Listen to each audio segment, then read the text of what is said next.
పేరుతో ఎంత ఎంత విధ్వంసం జరిగింది, ప్రజలకు ఎంత నష్టం జరిగింది. అరే నిన్నగాక మొన్న మనము కాజాగూడలో ఒక కుటుంబము రేకుల షెడ్ వేసుకొని కూర్చుంటే పాపం తల్లి ఇల్లు కూలిపోయిందని చెప్పేసి బాధపడుతుంటే పాపకు కడుపులో ఆకలేసి బాధపడుతున్న సందర్భం రోడ్డు మీద కనబడతా ఉంది. అది అందరికీ ఏడిపిస్తుంది. ప్రతి ఒక్కళ్లకు కన్నీళ్ళు వస్తున్న పరిస్థితి కనబడతా ఉంది.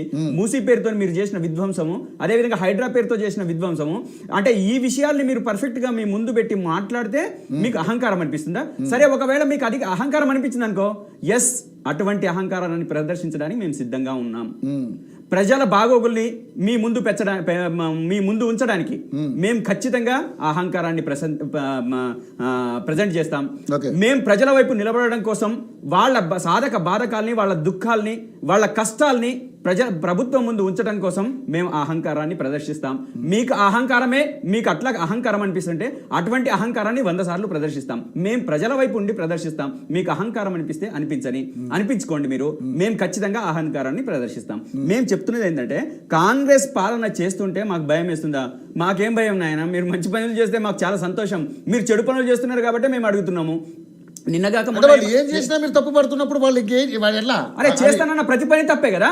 ఇప్పుడు చేస్తున్న దాంట్లో మంచి ఉంటే, నేను గతంలో కూడా చెప్పాను, ఏది కొన్ని విషయాలలో నేను అంటే ప్రభుత్వం చేసిన మంచి ఉంటే నేను దాన్ని మంచి అంటాను, చెడు ఉంటే చెడు అంటాను. ఈ రోజు మీరు రకరకాల పథకాలని ప్రవేశపెడతామని చెప్పేసి అన్నారు. దాంట్లో ఎన్ని ప్రవేశపెట్టారు? 2 ప్రవేశపెట్టారు. అవి కూడా అరకొర 2 ప్రవేశపెట్టారు. దాంట్లో కొన్ని ఉన్నాయి, దాంట్లో పాజిటివ్స్ ఉన్నాయి అని చెప్పేసి చెప్తాము. అదేవిధంగా మిగతా అన్ని నెగిటివ్సే కదా.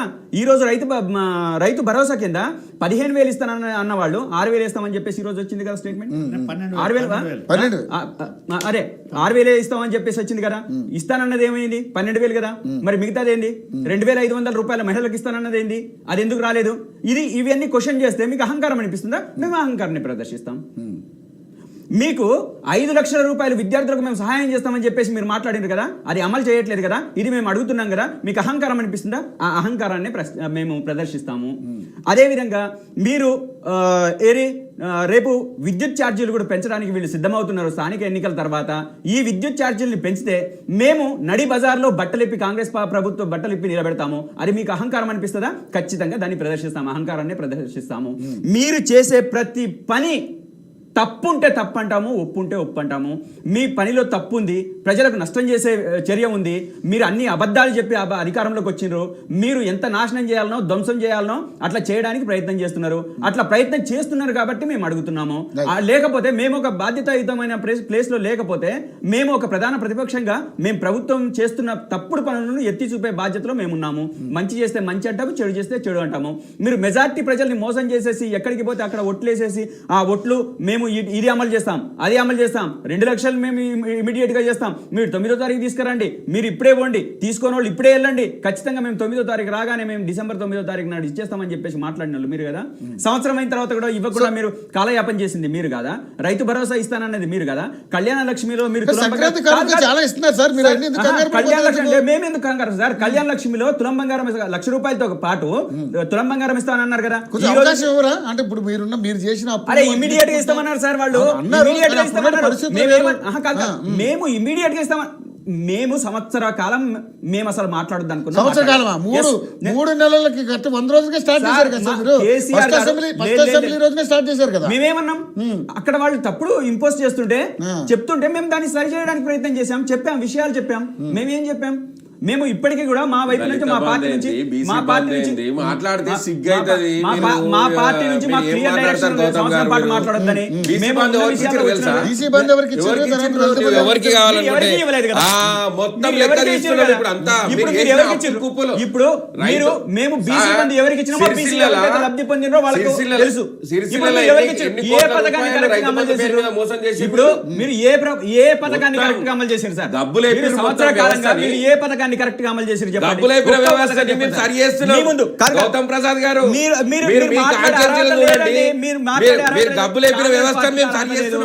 కాంగ్రెస్ పార్టీకి నిజంగా కూడా చిత్తశుద్ధి ఉంటే, ప్రజల పట్ల పక్షపాతమే ఉంటే, ఖచ్చితంగా ఉంటే ఒక్క పథకం చెప్పండి కరెక్ట్ గా అమలు చేసింది. సార్ ఇప్పుడు నేను నిజం చెప్తున్నా, మీరు ఈ రోజు ప్రజాక్షేత్రంలో పోతాం, నిజంగా మాట్లాడుకుందాం, మనం బయట ప్రపంచం దగ్గరికి పోదాం, ప్రజల దగ్గరికి పోదాం. ప్రజల దగ్గరికి పోయి ఈ ఒక్క పథకం వీళ్ళు అమలు చేసిన కరెక్ట్ గా చేసిన ఒక్క పథకాన్ని Right. ప్రజలు హర్షిస్తే కనుక మీరు ఏదంటే అదేండి Right. మీ సమక్షంలో పోదాం యోయో టీవీ సమక్షంలో పోదాం యోయో టీవీ ప్రేక్షకుల ముందు నేను ఈ రోజు మాట్లాడుతున్నా Right. మీరు పోదాం కాంగ్రెస్ పార్టీ Right. Okay. చేస్తున్న Right. ఒక్క పని Right. ఒక్క పని నిజంగానే వీళ్ళు నిజంగా కళ్యాణ కేసీఆర్ లక్ష్మి అదిగా సార్ ఇప్పుడు మహిళా లక్ష్మి ఏదో పేరు పెట్టారు ఆ పేరుకు తగ్గట్టుగా బస్సులు పెడతామని చెప్పేసాను బస్సులు ఏమైనా సార్ ఈరోజు మీ బ్యానర్ నడుస్తున్నాయిగా బస్సులో ప్రయాణం చేస్తున్నారు బస్సులు తగ్గించేశారు సార్ బస్సులు తగ్గించేశారు సమస్య అది కదా మీకు అర్థం కావట్లే ఇక్కడ బ్యాటరీ ఇది మన ఎలక్ట్రికల్ బస్సులు పెట్టారంట మీకు అరే అవి కూడా లేవు సార్ మీరు నిన్నటి దాకా మెచ్చుకున్న మొదట్లో ఏమైంది తెలుసు సత్య సార్ నేను నిజం చెప్తున్నాను మొదట్లో ఏమన్నారు ప్రజలు అరే మాకందరికి కొంచెం హెల్ప్ అయింది అని అన్నారు ఈ రోజు గంటల తరబడి అక్కడ నిలబడుతుంటే చుక్కలు కనబడుతున్నాయి సార్ చుక్కలు కనబడి ఏం చేస్తున్నారు తెలుసా కొంతమంది టీచర్స్ ప్రజలు చుక్కలబడి కనిపించేంత అంత ఇదిగా ప్రజలు కూడా లేరు సార్ ఉన్నారు అదే నేను చెప్పబోతున్నాను అదే వాళ్ళు కూడా ప్రత్యామ్నాయం ఏం చేస్తున్నారు తెలుసా సార్ ఈ ఉచిత బస్సు మాకు వచ్చి సార్ మాకు సెపరేట్ గా ఒక బస్సు వేయండి సార్ అని చెప్పేసి మాట్లాడుతున్న పరిస్థితి వచ్చింది ఇప్పుడు వాళ్ళు మాకు అంటే డిఎం గారికి కలిసి మాకు సార్ మేము వెళ్ళడానికి మాకు చాలా ఇబ్బంది అవుతుంది సార్ మేము అంత జనంలో కానీ ఈ పోలేం సార్, ఉచిత మేము బస్సు డబ్బులు విషయంలో కట్టుకొని- కాంగ్రెస్ మేము వాళ్ళకి డబ్బులు- నేను కూడా ఒకటి చెప్పాలనుకుంటున్నా ఈ ఉచిత బస్సు విషయంలో కేవలం ఉచిత బస్సు అనేది సామాన్యులు కాదు గవర్నమెంట్ ఎంప్లాయీస్ ఎక్కువ వాడుతున్నారు అనేది కూడా చాలా సరే వాళ్ళు ఎవరిని పెట్టి చేసుకుంటున్నారు